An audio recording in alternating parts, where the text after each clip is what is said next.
خواندن بسیار قدیمی از استاد توکلی عزیز. البته این عنوان خواندن است درباره قماربازا. من جوانی کاکم لنگی چپتو میزنم. با سفارش سید قاسم جان سنجادی و سید علی جان علوی، سید فیروز جان علوی، محمد رضا جان هاشمی، سید گلاب جان حسینی و سید قربان جان سجادی، برادرزاده عزیزم سید رضا جان سجادی. البته این خواندن به منزل برادر دوست داشتنی من سید فیروز جان علوی در بندر گیناوه. سخت میشه امیدی به استرزای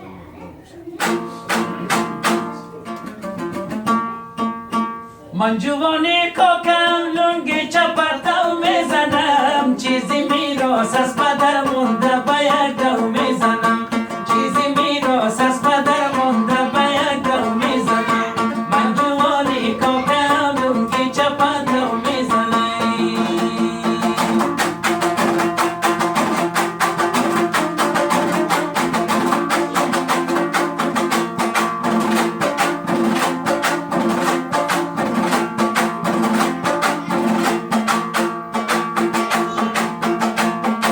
فرش و ظرف و اولی و جایداد خود را سر به سر با رفیقا سیب و جل کمسایی یک شو میزنم، با رفیقا سیب و جل کمسایی یک شو میزنم.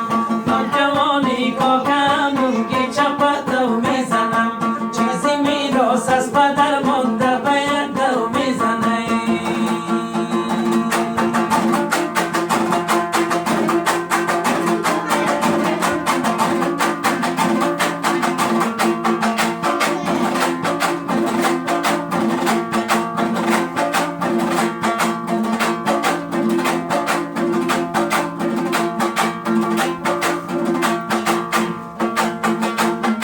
از سر شب تا سحر در صحنه چرس و قمار، از خماری چرس و بنگم روز را خو میزنم، از خماری چرس و بنگم روز را خو میزنم.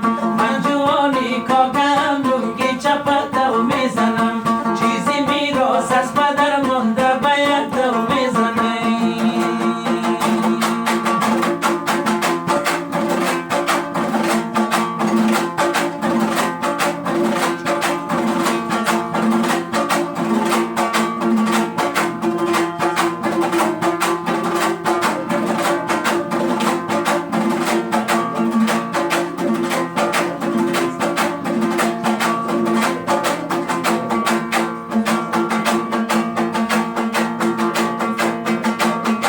ملک جاو هستی و دارایی هم از دست رفت، کردی و پتلونی خود را از سری نو میزنم، کردی و پتلونی خود را از سری نو میزنم. من جوانی کاکم لنگی چپتو میزنم، چیزی میراث از پدر مونده به یک دو میزنم.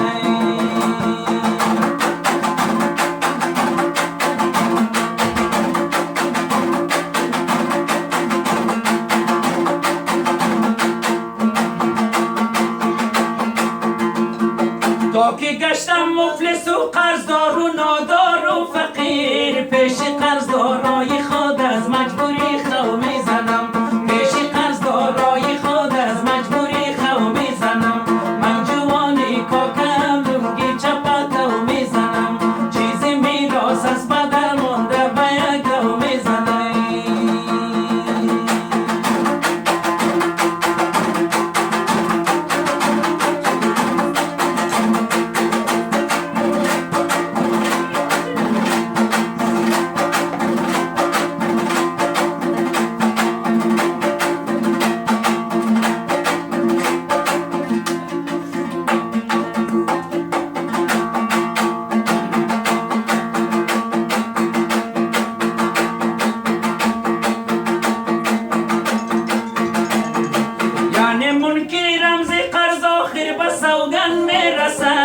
قرض سوگن هر دو را با مثل یک جو میزنم، قرض سوگن هر دو را با مثل یک جو میزنم.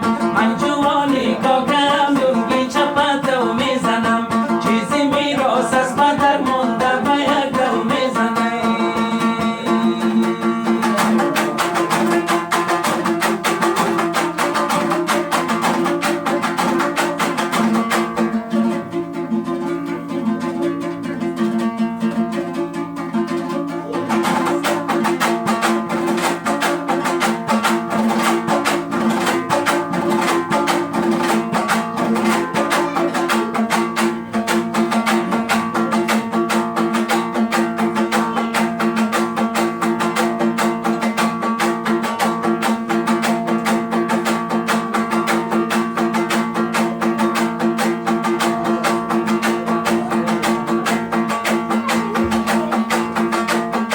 از دیگر سو گشنگی اهل و عیالی خانم، پیشی اونها سینه خود را بفتو میزنم، پیشی اونها سینه خود را بفتو میزنم.